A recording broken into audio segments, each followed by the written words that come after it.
Between Two Dumbbells is for educational and entertainment purposes only and should not be considered medical, fitness, or nutritional advice. Loading experience. Loading experience.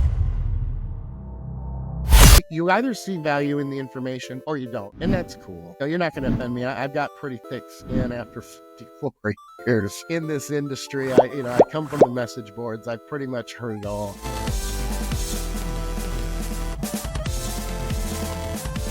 Welcome to Between Two Dumbbells. I'm your host, Skip Hill, and I'm here today with Dr. Marv. We're going to get together. We're going to kind of deep dive on some exercises, dip into the mechanics, our opinions. We're going to posit some arguments, get debate going between the two of us. This is going to be one of those situations where I might not have someone to agree with me 100% of the time, right, Dr. Marv? Correct. And vice versa, which is going to be great. Absolutely. I think it's better as a listener, as a viewer, and we both agreed on this, that it's not very exciting when everybody on the show pats each other on the back and agrees, man, we're so smart. We know it all. We're super geniuses like Wile E. Coyote, right?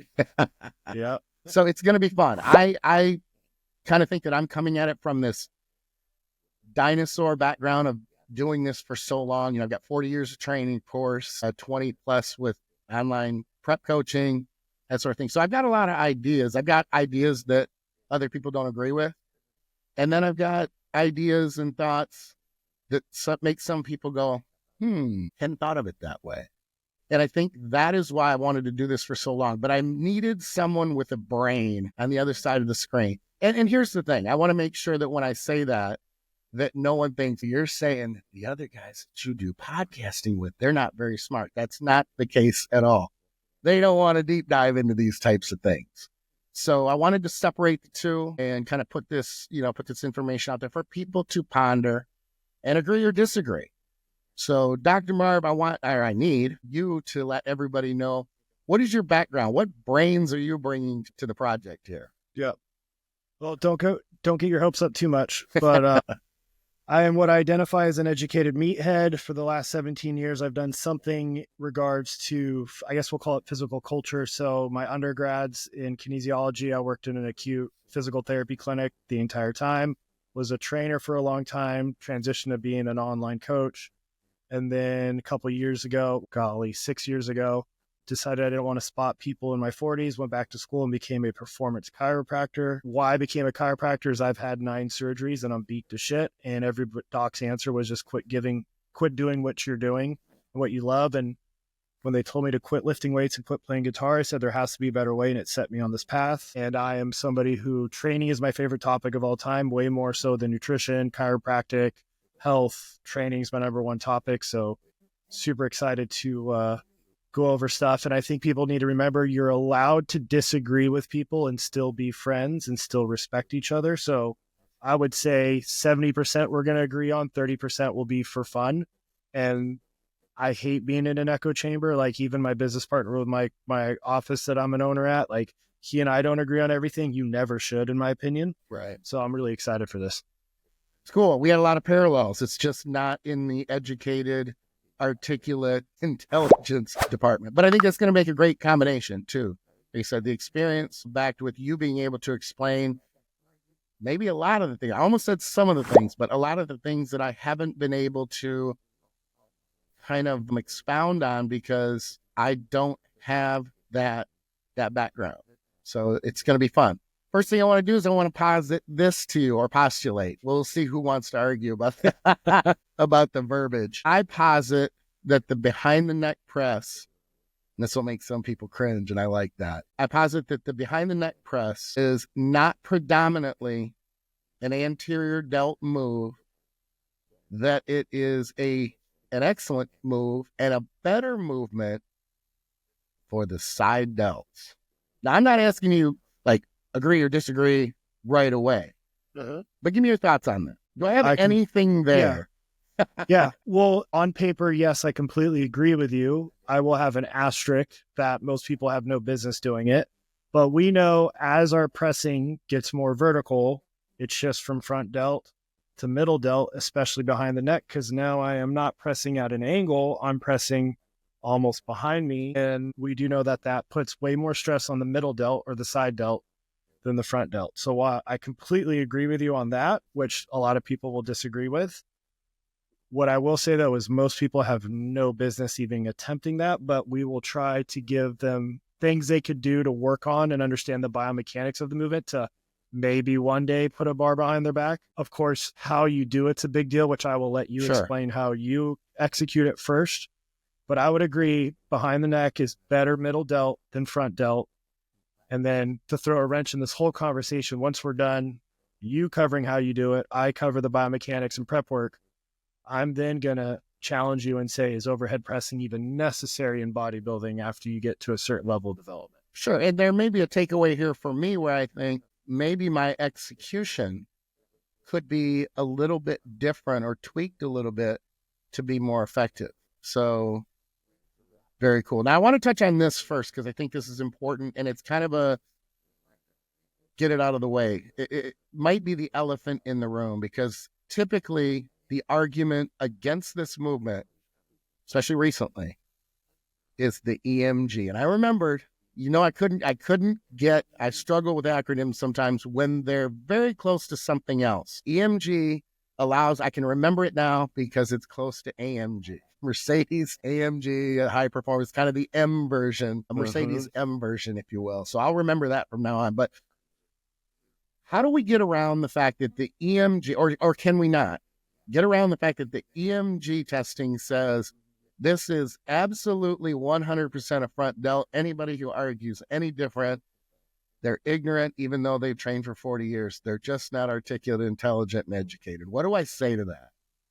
You're right. Yeah. Well, I mean, who did his whole PhD on EMG? Dr. Scott Stevenson. Even he will say there are major limitations to EMG studies when they're pad-based because they're simply putting pads on a muscle and measuring the electrical activity. You want to be accurate, you throw a needle in the muscle. Nobody's going to do that. So, well, never say never. I mean, correct. Yeah, sure. I got you. But a perfect example is on surface EMG studies. Your rotator cuff muscle is actually more active than your pecs on a flat barbell bench press. That doesn't mean your rotator cuff's the primary mover, but it has more electrical activity due to the stabilization standpoint of it.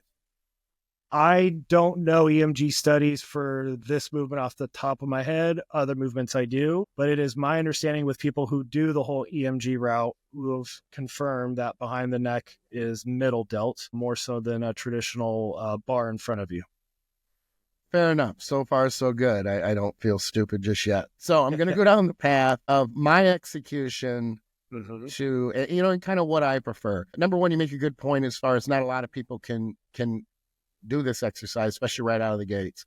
I think about guys who are really big, and I'm not really big, so I probably can get away with it, for that being one of the reasons. The other thing I've noticed is if I take a break from the exercise for a few months even, and I come back to it, I got to warm up, even though I don't use it as an opener. A behind the neck press for me is, I don't want to say it's a closer, but it's what I call growth stuff exercise. It's either in the middle of my delt exercises or it's closer to the end. I want to do that movement when I'm pretty warm. And I typically train shoulders after chest because I have a long history of a slightly torn labrum from playing baseball when I was a teenager. I just moved my shoulder just so it could pop. You can't hear it, you can't see it, but if you put your hand on the top of my shoulder and I did it, you'd be like, oh. So that's been something that I had to train around in my early days, and I don't even give much thought to anymore because there are those few exercises I have to stay away from, and I don't gamble. I stay away from them. Behind the neck press isn't an issue for that. I just have to be very careful because it's a range of motion. It's a flexibility issue. Am I going down the road? Okay, that's how I feel about it. So there are a couple things that I do with this movement to make it less of a vulnerability. Number one is I only bring the bar to what would essentially be my nose or eye level behind my head. Okay, you could argue the base of the skull. Okay, that's fine. I like the cues in the front because you can't see the base of your skull from the back. You can feel it if you hit it, I guess, with the bar. Another thing is, and I don't have a preference seated, standing. In fact, I hadn't done seated for a while. And I did it the other day. And I thought, I might be a little bit stronger in this position than the actual standing version. But at the same time, I typically stand. I don't do them typically with a barbell, like a free weight, though I've done it. I've done it with dumbbells just to make it more complicated. But you can bet that the poundage comes down considerably when you have to use all that stabilization, which is good. Don't get me wrong. It's not a bad thing. But when you just want to, I don't know, kind of target the muscle more instead of worry about your stabilizers and breathing's difficult as well. You know, if you're using it at the end of your workout, you're not as fresh. You're breathing a little harder, and stabilization becomes an issue, of course. So bringing the bar down to the eye nose level, that's number one. Warming up real well. And I have a couple things that I do that would be difficult to demonstrate sitting here.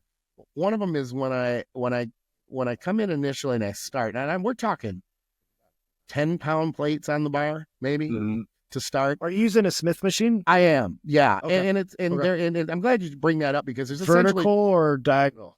Exactly. That's where I was going. Okay. I am forced to use one that is vertical because the two gyms that I train at don't have the angled version. However, and this is another caveat that I think is important, if you have an angled press, I want that angle to go away from me as I lock out. Okay, it's kind of for lack of a better word to explain it or phrase to explain it, it's a backward push, if you will, versus to the front. I think it would make more sense if you're going to push to the front that you're doing that press with the bar in front of you. It's more of a military press than a behind the neck press. So that's the second point.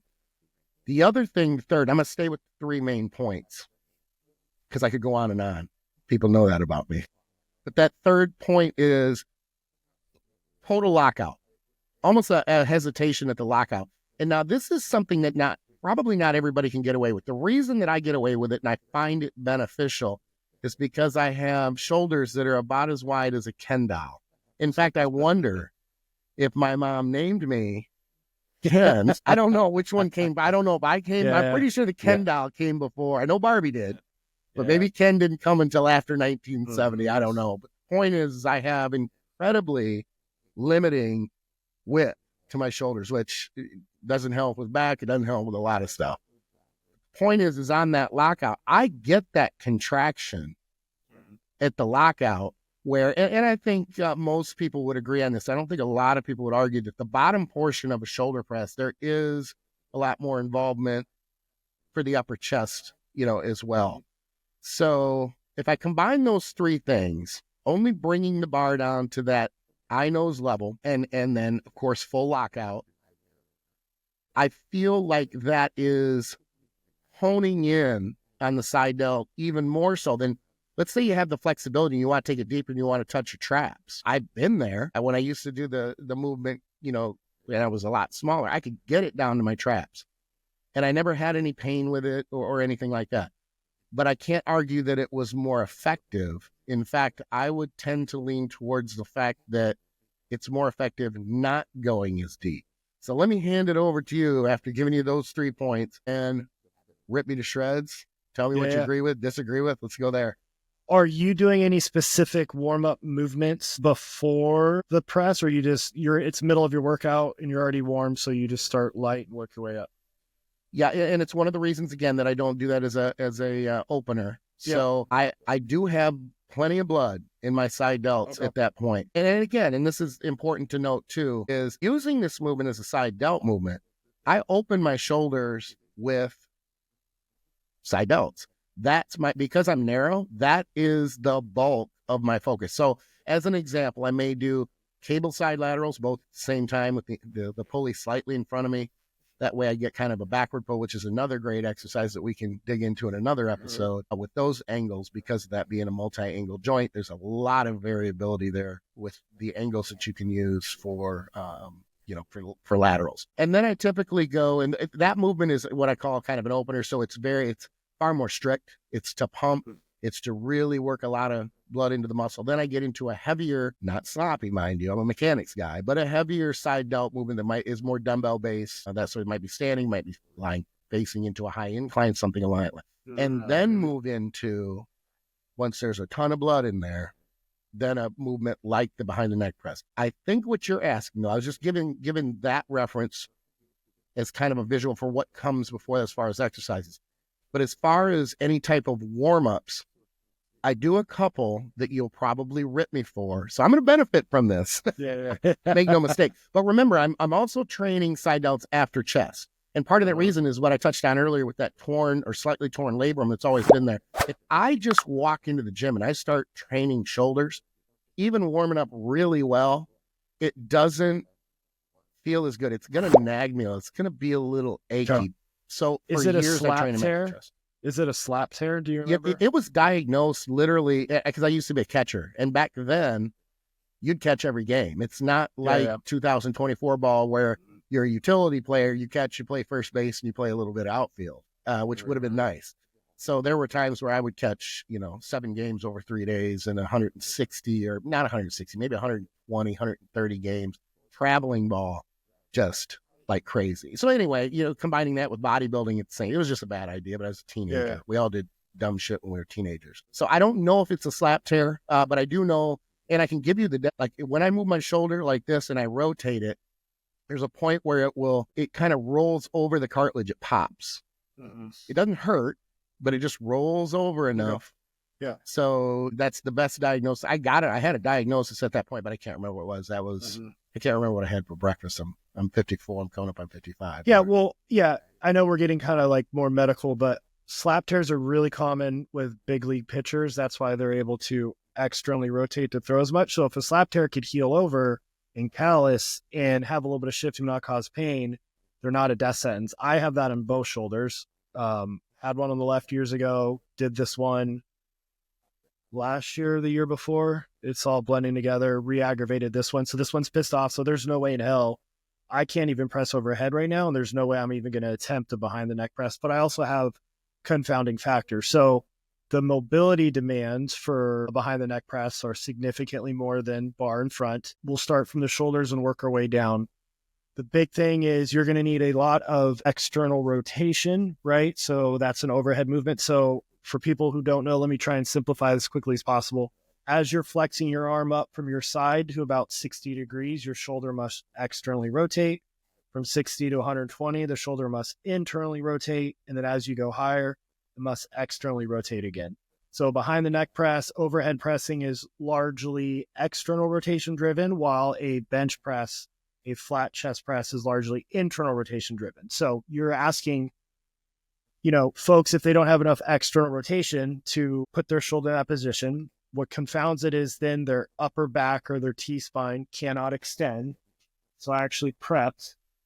So this is your spine, everybody. If you cannot extend enough through your upper mid back, you cannot get your shoulders fully retracted, which is requirement for an overhead press. So that's a combination. Was that a chin? Is that a jawbone? So it's just the base of your skull. So you're taking the bar to right about there, which is called your occiput. So that's the backside. That's probably about as low as you're taking it. Yeah. You're like, what the hell is that? Yeah. I didn't know if that was the front or the back. I was very quickly trying to figure that out. So to fully retract your shoulders, you need to extend your mid back. Most people have a hard time with that based on posture, society, muscle tone, blah, blah, blah. And then one other big thing or two other big things is most people are lacking rotation, especially external or internal, of the shoulder based on, how their rib cage is currently shaped and moving, because your rib cage is very malleable. So a lot of people can't externally rotate merely based on rib cage shape, which is a whole huge topic, but we could kind of just briefly talk on it. But the big thing is lacking external rotation of the shoulder, whether that's rib cage, whether that's a previous injury, muscle tone, tight lats. There's a whole bunch of stuff that go to that. An inability to fully extend your mid-back or your T-spine, rib cage stuff. And then also a lot of people might have pain if they don't have good shoulder blade mechanics of how a shoulder is supposed to move. That could put them in a position where it's now irritating tissues and pinching a rotator cuff muscle, pinching the bicep, which is how a lot of people get hurt lifting weights. So a lot of that is, all those combined to where if you don't have a ton of great mobility, good luck getting in that position. I think you're asking for an injury of actually injuring yourself. But if you can get to behind the neck, that means your mobility is damn good in a variety of ways, right? If you notice, it wasn't just one thing. So you've got mobility and everything moving harmoniously together to get you in that position. Also, like, what is a behind the neck press? It's essentially a back squat position. So especially for bigger dudes or gals or super muscular, like, if we lose this ability, what do they have to do? They have to start putting their arms wider and wider on the bar, which probably not the best for stability. And that's a whole nother topic. But yeah, a lot of stuff go into being able to even execute a behind the neck press, which I don't think most people do. I think that's why it gets poo-pooed on, because a lot of people get hurt because they have no business even attempting to do it. Brings me to my next question, which I think is a good point too. It's actually two parts to it. Number one, very simple question. Should we all have that mobility? Even with size, should that mobility be there? Because I would argue that it should. I agree. On paper in a vacuum, it should. Rarely is what I'm seeing in office and online. But if you can get to that, kudos, because the more mobile we are, the better advantageous positions we could get in, the more movements we could do, decrease injury risk. You're able to get in better positions. Yeah, I think. But like for me, I have 2 torn labrums. You have 1. I have all these other issues. I could either really work on behind the neck press and most likely tweak and aggravate something and set myself back, or I could keep doing what I know I can do, modify, don't eliminate. That's my big mantra with people with injuries. And that's kind of who I attract because I'm so damn beat up. I've had to modify a bunch of stuff, but on paper in a vacuum, you probably should be able to, but I don't see it. I think that you're the exception rather than the rule. Interesting too, because I've had that injury for so long, because that movement does not bother me. Even when I'm tight and I haven't used that movement, obviously I'm more careful and I warm up more, and I may not go as heavy that time. I wait to go heavier after I get more consistent with that movement. Brings me to my second point, which is this. Can it be argued that external rotation and having that external rotation to be able to do that movement, external, just basically, the external rotation back, that ability to not be limited, that range would make for a better front bicep or front double bicep? I mean, that's where I was going to go next is don't just leave it on the table, because that dramatically changes posing. I completely agree. What do most really, really big guys struggle in? That position. They literally...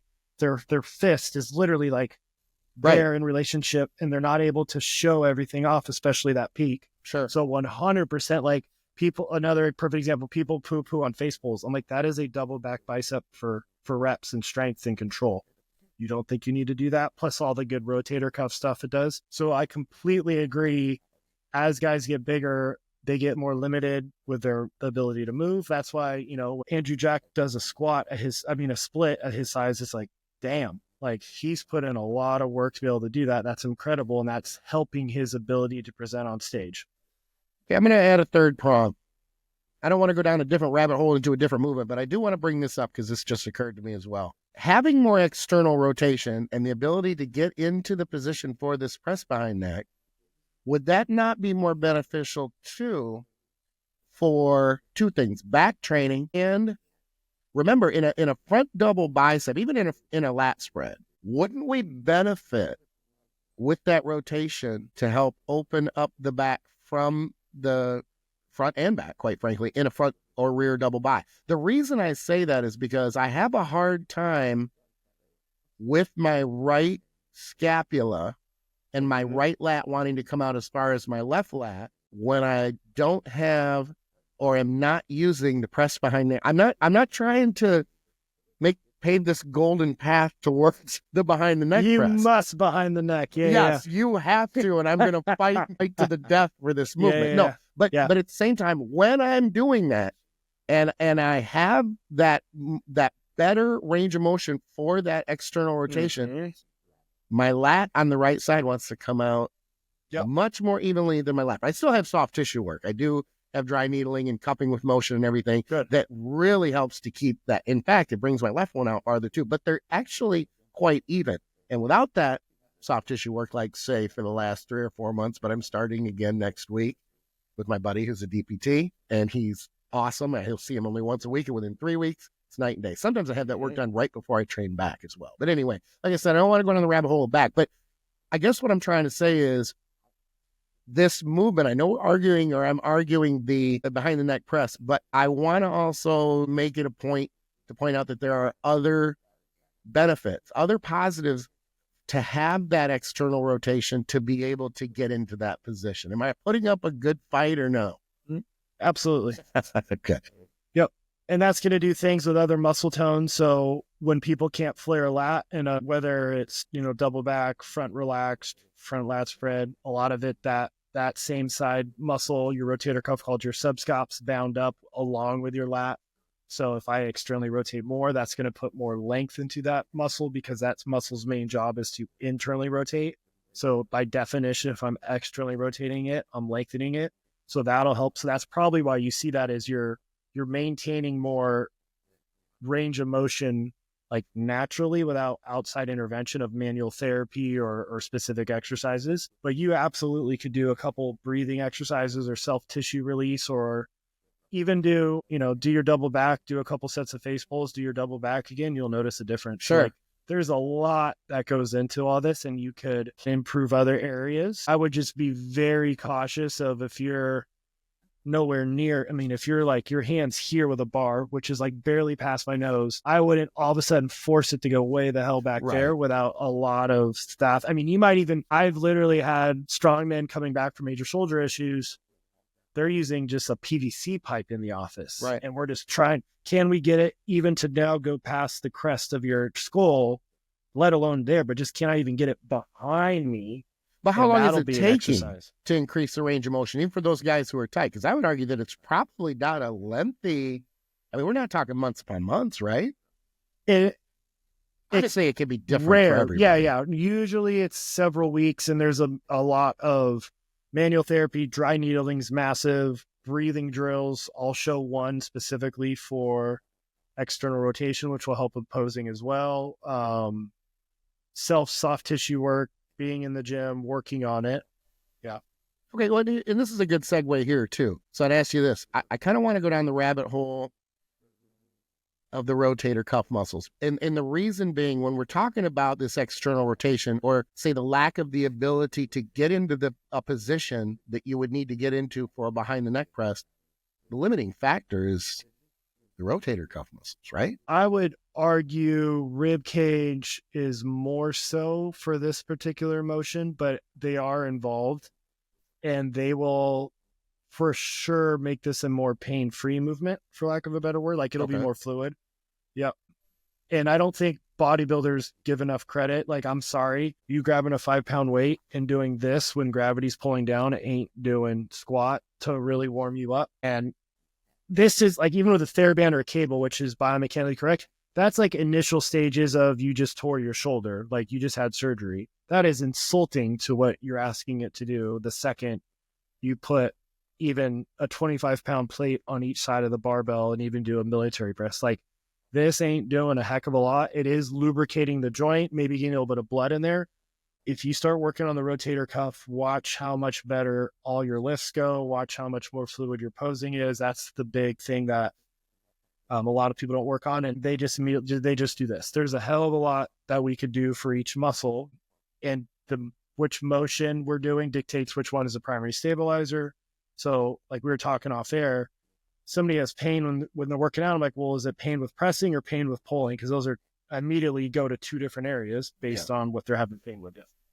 Okay, so the reason I bring up again, multiple reasons, but I would say my best guess is that the average trainer doesn't even know the rotator cuff muscles, number one, okay?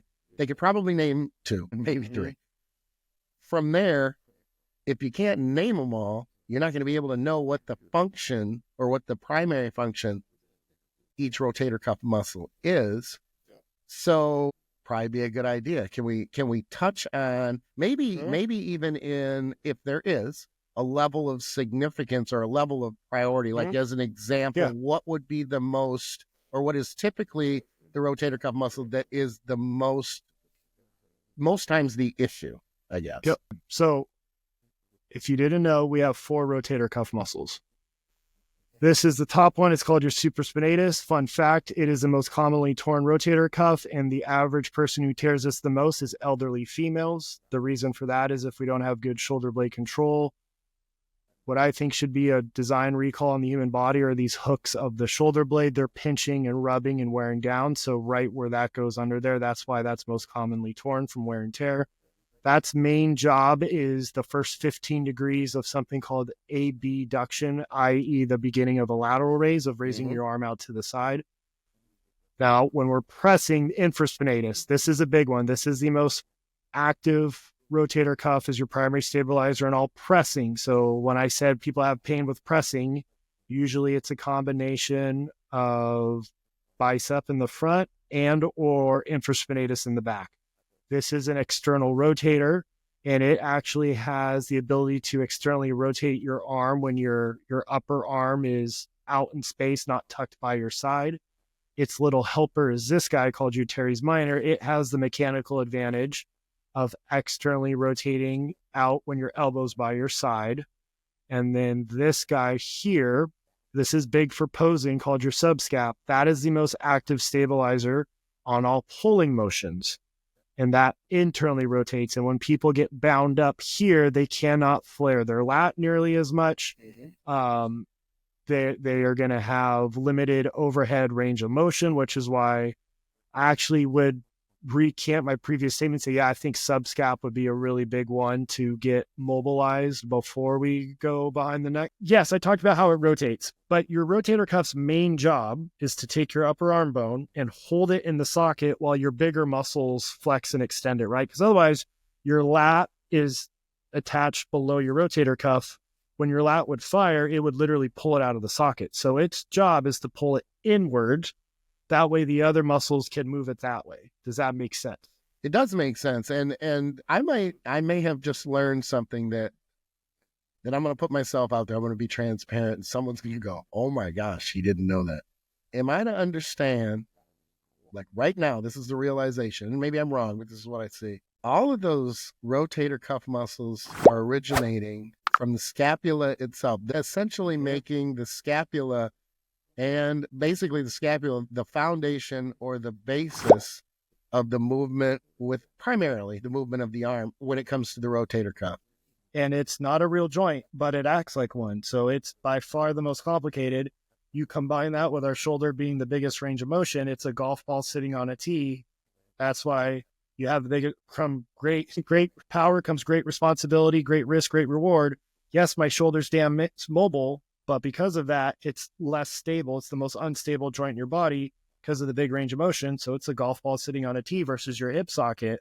I mean, you want to look up something alarming, look up how they replace hips. Surgeons are literally taking sledgehammers and smacking it, trying to break the seal. They don't have to do that with shoulders. Yeah.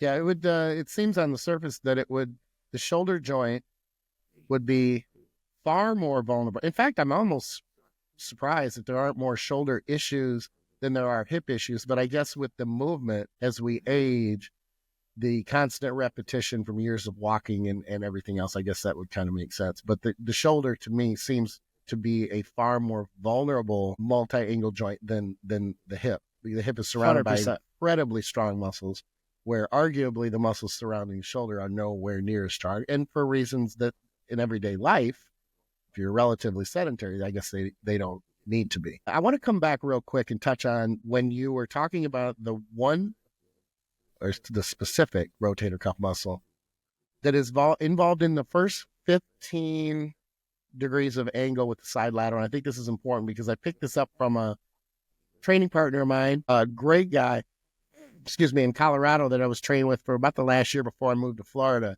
And when he told me that, I argued with him because I thought, no, that would make partial side laterals silly and overused, but they are not overused, but silly and nowhere near as effective as the bodybuilding industry wants to give them credit for or thinks that they are.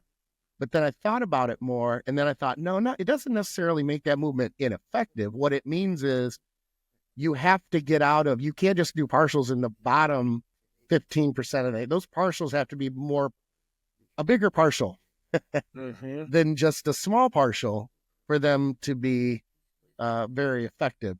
So do you have any type of recommendation? I'm kind of putting you on the spot with this one, but do you have any type of recommendation for a range of motion or a partial side lateral? Or do you think, yeah, that's not a great movement because you're overloading it in that bottom position? I've never prescribed it yet. People who we both know who are way bigger than us and better than we'll ever be swear by them. And that's one of the things of different strokes, different folks. Try it and see if it works for you. There is going to be a rehab component of it, of strengthening that muscle, because that gets neglected. If what you could do, you could also reverse engineer it and say every time you're doing a lateral, make sure you're stopping before you get to the bottom, so there's still tension. The delt's the primary mover, because otherwise your supraspinatus is going to initiate that motion. So you could also limit how far you come down to make your deltoid work harder. But the partials, to be honest, I've never even tried them. I've prescribed them in early stage rehab, but then we went to much more, typically when it's a rehab standpoint, you isolate and then you integrate is the way you want to do it to strengthen everything and then get everything to work together. But some people who we know, like Dusty, swears by them. Mm-hmm. I mean, he's way better than we'll ever be. I'm not gonna argue his bent rows. I'm not gonna argue much of anything. Exactly. The guy does, so right? so that's so here's this mini rant is, and I think one of the reasons when we started this is people forget what evidence-based is, and it's really frustrating right now because we're in the golden age of research and evidence, and it has to be evidence-based. Well, for starters, do you even fucking know how to read research? Because I highly doubt it. Right. I've taken multiple undergraduate, graduate level courses of how to read research. I still do not consider myself an expert. Like, there's a lot that goes into that. 2, evidence-based is 3-pronged, and they should be 3 equal chairs. What does the research say? What is your personal experience, anecdotal experience, whether you're a clinician, a coach, a doctor, a teacher, right? And then patient or client preference. It should be 3-pronged. Right now, PubMed warriors are winning everything to where if you don't have a study, they don't want to entertain it. Right. And it's supposed to be 3 equal parts to a stool. And people forget about that. And so, again, while I will not really prescribe it for a bodybuilding standpoint, maybe I should be. I could be wrong. I'm not saying I'm right. Like, I'm never going to be 100% right. From a rehab standpoint, it makes sense. But because of what I know about the muscle, I've never done them from a bodybuilding. But again, some people who are better than us swear by them. So cool, like to each their own. Sure. Yeah, fair enough. I do want to come back to the side lateral just real quick and ask you then, could it be argued that leaving the bottom position out of the side lateral could make it more effective for a couple reasons? Number one, I think we can both agree that more muscle fibers fire from the stretch position. So if you're not going all the way down, especially someone with narrow shoulders, because my rib cage almost works as kind of I need to be able to explain this the best way I can for people who don't have narrow shoulders. My shoulders are so narrow that when they're pumped, I can't just stand in the gym with my arms hanging down to the side because they don't hang straight down because I'm so narrow. So I actually need to rest my elbows on something so that primarily my side delts aren't contracted so more blood can get in there. Now that's going to sound silly to someone who doesn't have narrow shoulders, but that's the reality of it. So I would wonder for someone like myself, and I don't know that it really matters whether it's narrow or not. It could be more beneficial to someone with narrow shoulders that we stay out of that bottom position so that there's not a rest position. The muscle can't basically relax even for that half a second. So there's constant tension, but it's also staying in more of a stretch position. I think that's how my brain is processing it. It would increase intensity, but it would obviously lower the amount of weight that you can use based especially on momentum, because there's a little bit of momentum. Even if you're not going to bend over and swing, that little bit of break and that added extra gives you momentum coming back up for a side lateral. So it would minimize the weight. However, the world we live in right now, or for primarily the last few years, is relying on these studies to where we're being told that doing these, to me, I call a spade, and I don't mean any disrespect, but I'm just giving my opinion. But to do a side lateral, say that side lateral leaning into a 45-degree bench, which is putting that side delt in the stretch position to do a side lateral is the most effective way to do a side lateral is bothersome to me. That's why one of the things that I want to do with this show with you and I is not speaking in absolutes, which I don't like to speak in absolutes anyway. My kids will tell you that. Never, ever, and they'll say, I try not to do that because nothing is ever absolute. But to just, I guess, not necessarily go against the grain, but to put other ideas, get outside of the box, I guess. So I'm not against the thinking. I'm not against the EMG saying, hey, this is what says that this muscle fires more in this particular range, this angle. And I'm fine with that. What I'm not fine with is the takeaway for a lot of people is that's an absolute. And that bothers me because that's not nothing is an absolute. What we are saying is not an absolute either, in fairness. So bringing it back around to that side lateral, I'm just asking as far as an opinion, would you agree that leaving that bottom portion out could be an intensity technique that would be incredibly beneficial for side delt growth, especially if you're someone like myself who the more side delt or delt growth that I can get, the wider I'm going to look because I don't know if I'm ever going to look all that wide. Yeah. When did we have to only do one exercise per body part? Right. So like you could rotate through. You could use rep tempo, the same range of motion with the lateral, and rep tempo changes the total movement. So next time you're at the gym, everybody could experiment, do a dumbbell lateral raise, and you could stop short at 15 degrees or go all the way down. The first set, you're going to pause in that bottom position for 2 seconds and then initiate it. It's going to be harder at the bottom because there's no momentum and easier at the top, right? The second set, you're going to no pause at the bottom, really momentum, and then pause it at the top. Now that's challenging the short position. So you could rep tempo is another way to change it up with the same range of motion. So I would say rotate through all of them. I guarantee you won't be able to do as much weight or as many reps if you're not coming all the way down to the bottom and gathering and then initiating with the supraspinatus and getting momentum. So it could be another variation because you should be, in my opinion, we should be varying up our exercises over the course of a year. We're not doing P90X muscle confusion, changing it every week. I do like but that. I am a big believer.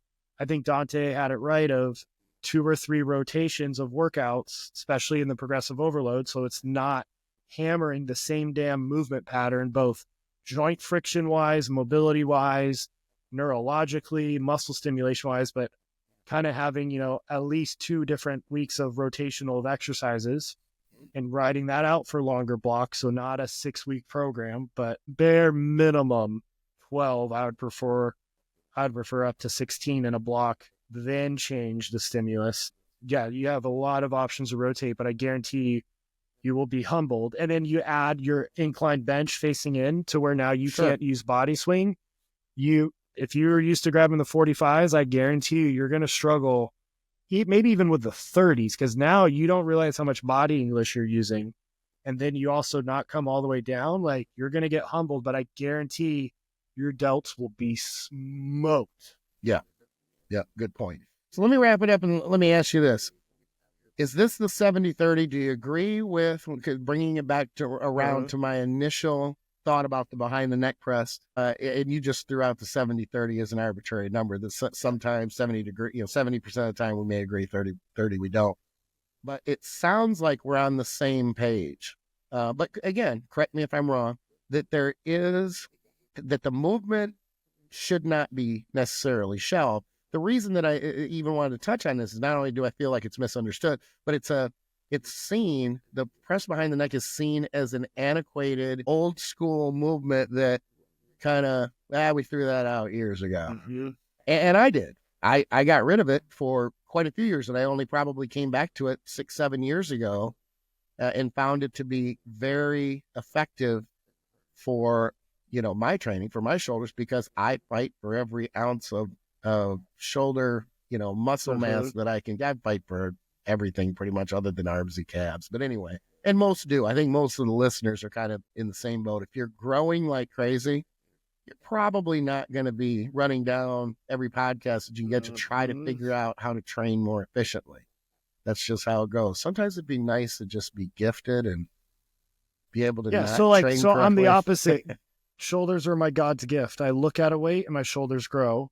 but my chest sucked. Your most dominant body part's almost always next to your lagging body part, right? Because that's neurologically what your body learned to do at a young age, and that kicks on. So 100%, yeah, I do agree. Behind the neck's more medial delt than a traditional press. I just think most people do not have the mobility requirements to get in that position, and therefore it's something they could work on. Again, with me, with my injury history, I'm not even going to attempt, but to others they can. And just because you have an injury history doesn't mean it's a death sentence. You can still work your way through it. Good deal. Well, and in wrapping it up, I want to point out to the viewers, to the listeners, that this is what I want to do. I want to bring an idea out that especially one that I've had for a long time, and then have someone with a brain and an education and the ability to articulate why I'm right or why I'm wrong. And I think that's why. And you know what? There are going to be times where I'm wrong, and that's fine. I'm putting myself out there for that. But I feel like as a listener, as a viewer, that the information we're trying to provide will be beneficial because it's coming from not necessarily two completely different angles, but I'm bringing this, ridiculous amount of, when I started, weights were made of stone. Okay. Bars were made of wood. Yeah. That Brontosaurus was your protein shake. Yeah, it was kind of a Flintstones type of thing, right? My wife wore the pearl necklace. There's a joke there, but I'll leave it alone. And you're bringing the ability to articulate and to explain from an educated background. And I think if I were out there as a listener and a viewer, that's what I would want. I wouldn't want just one or the other. And that's something that I have, been told for a long time when people want to argue the experience end of things. Well, just because you've been doing it for 40 years doesn't mean you're right. And as I start to that's a good argument, because there are a lot of people who've done things for a long time who aren't right, or they're not very bright. They don't know what they're talking about. The years don't automatically give you credibility. And I get that.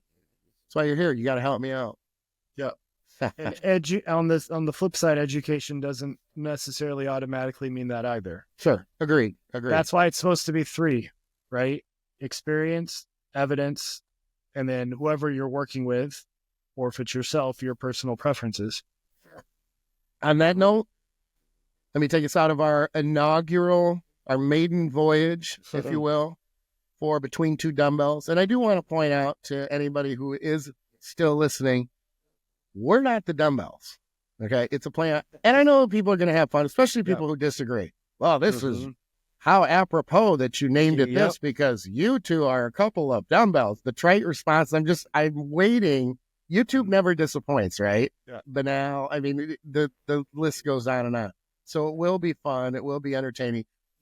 But at its core, really, all we want to do is put out this information, put out our opinions, put out information, back it up. And it's kind of a take it or leave it type of thing. If you want to argue it, that's fine.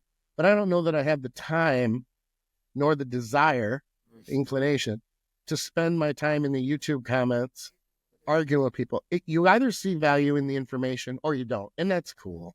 You're not going to offend me. I've got pretty thick skin after 54 years in this industry. I come from the message boards. I've pretty much heard it all. So, if you go down that rabbit hole of just telling me how old I am or stuff, or you're trying to take personal shots, that's okay, but it's not going to get to me. Either appreciate the information for what it is, and then if you don't, that's fine too. So I want to move into some, personal stuff. We'll mess around with these shows. We'll build into them, obviously. But I'm going to take us out on this note, and I want to thank, especially being the first show, thank anybody who's listening. I also want to add that if there are any sponsors out there who want to pay us a lot of money, because we have this huge pull after the first show, you can reach me at teamskip.com. And, you can send me an email to teamskip1@gmail.com. But again, I do want to say, Dr. Marv, I appreciate that you're willing to put in the time, because this is obviously a huge investment in time and effort, and it's not just about the show, it's everything you prepare for the show. So I appreciate you and the ability to counter me, tell me when I'm right, tell me when I'm wrong, tell me if you agree, disagree. that sort of thing. So I'm excited about the show. We want to try to get a show out once a week. And I want to focus on typically the training and the things that you said in the opening when you said, what you enjoyed. We have those parallels. So we're on the same page. Training, to me, I would rather talk about 3 components: the training, nutrition, or even gear.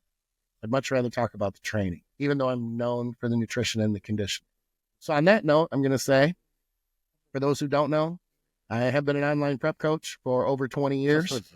Born and bred on the message boards. So if anybody is looking to work with me, you can reach out to me at teamskip.com. You can find me on Instagram at Intense Muscle or on Facebook, Skip Hill. Marv, where can people reach out if they want to get a hold of you?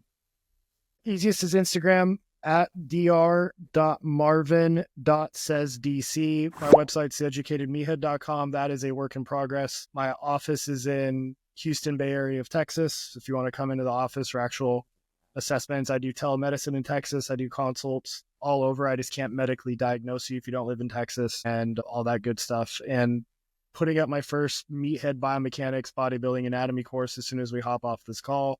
So that's going to be a big endeavor that I'm almost done with. So that'll be available of like deep dives of every muscle, how it works, top training tips. Essentially what this is kind of covering, one movement at a time.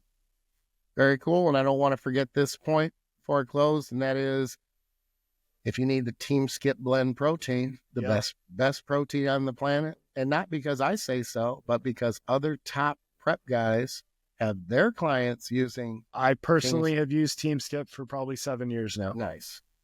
And I've been, I formulated that product back in 2004. It has been 20 years that I have been involved with True Nutrition, back to the point where it was actually called True Protein, prior to True Nutrition.